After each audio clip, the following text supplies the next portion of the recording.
I'll be looking at my banking app, and I just start having a full-blown panic attack. Like I literally can't breathe. Where is it all going? Have a seat, Sarah. Good to see you. Now, during our last session, you mentioned almost in passing that you're putting in 45 hours a week, but still feel completely helpless financially. Walk me through that. What exactly goes on inside you when you open up your account? I feel like a total, absolute failure, Dr. Harris. I really do. Look, I'm 34. I bust my ass in marketing, and honestly, I make decent money for Chicago. But by the end of the month, my balance is always sitting at 0. Nothing. Dead. Empty. I look at that screen and I just freeze. It feels like I'm flushing my entire life down the toilet. I just don't get why most people, including me, grind so hard but stay so poor. Is there just something fundamentally broken in me? The whole concept of poverty is incredibly deceptive, Sarah. At first glance, it seems like a math problem, a numbers game, but it's not. You mentioned a panic attack. Let's stay with that for a second. That 0 on your screen at the end of the month, besides the panic, what emotion does it trigger? What does it feel like? Shame. Just raw, paralyzing shame. Because let's be real, in America, if you don't have money, you're a social ghost. You're nobody. And I guess I'm constantly trying to prove to everyone that I'm doing fine. So I buy these expensive clothes. I go to restaurants I have no business eating at. It's the psychology of spending, right? I mean, intellectually, I know it's a mistake. Probably the biggest money mistake people make. Spending cash they don't have to impress people they don't even like. But I can't stop. Why is saving money so damn hard? Why? Because you're trying to heal emotional scars with a credit card, Sarah. Let's wind back the clock a bit. What is money, actually? It's not just a medium of exchange. It's an equivalent for safety, control, and love. Tell me about growing up. How was money handled in your house? In my family, money was God and the devil all at once. We lived in the suburbs. My dad was constantly losing his job. And my mom, man, she had this permanent soundtrack. We can't afford that. Every single week, there was some massive blowout fight over the electric bill. I still remember, middle school, all the other girls wore normal branded clothes, and I was stuck in my cousin's hand-me-downs, baggy, hideous stuff. People looked at me like I was contagious. Do you know what that does to a 12-year-old?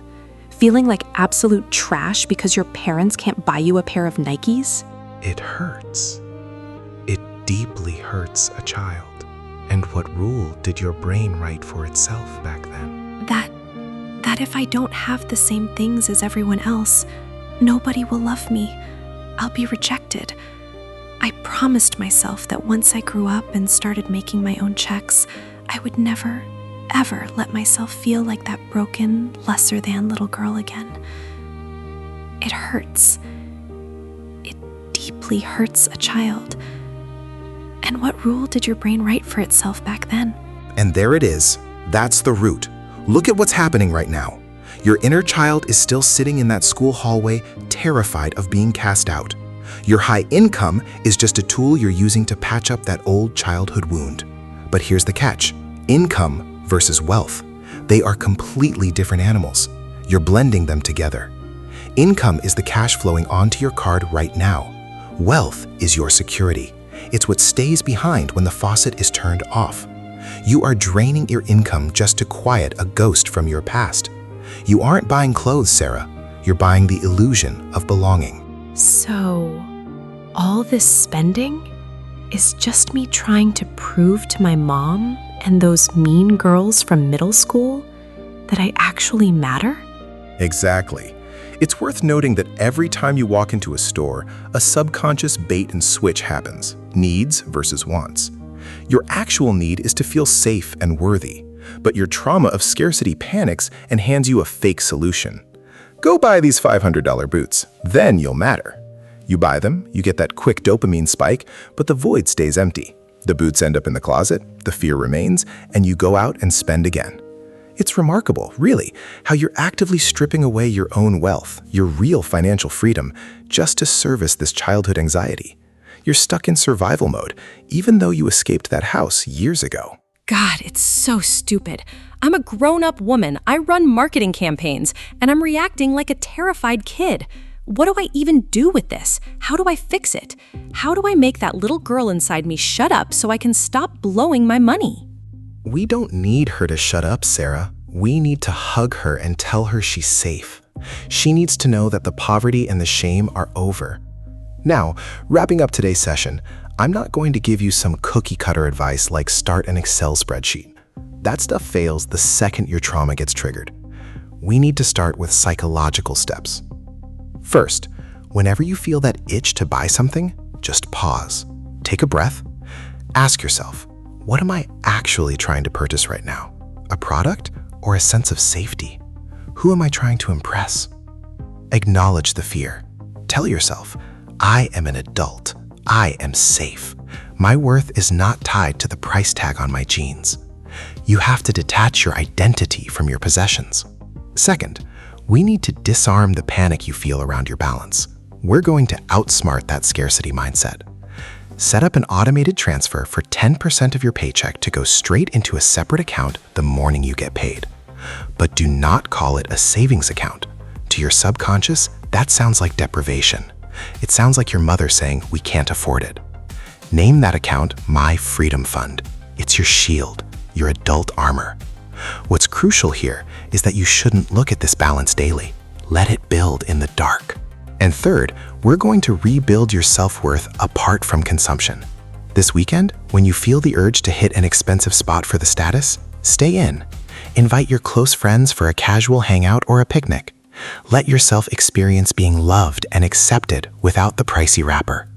We have to prove to your brain that you are valuable just as you are. Freedom Fund. That hits completely different than just savings. You know, Dr. Harris, for the first time, it doesn't feel like I'm fighting some invisible ghost. I actually see the target now. One last thing, Sarah. Remember this. You are no longer that helpless little girl in the hand-me-downs whose survival depended on her parents' wallets. You run the show now. Your income is your power, but it's entirely up to you whether you turn it into true wealth and independence or keep handing it over to marketers who sell you status. Your armor isn't a new outfit. Your armor is your autonomy. Next time you reach for your card, just remind yourself, I'm all grown up. I have nothing left to prove. Thank you. I really needed to hear that. I guess it's time to grow up and actually take care of myself. There you go. Take care of yourself, Sarah. You have the blueprint. Now execute it. Goodbye. Goodbye, Dr. Harris. Financial struggles are rarely about math. They are almost always about psychology.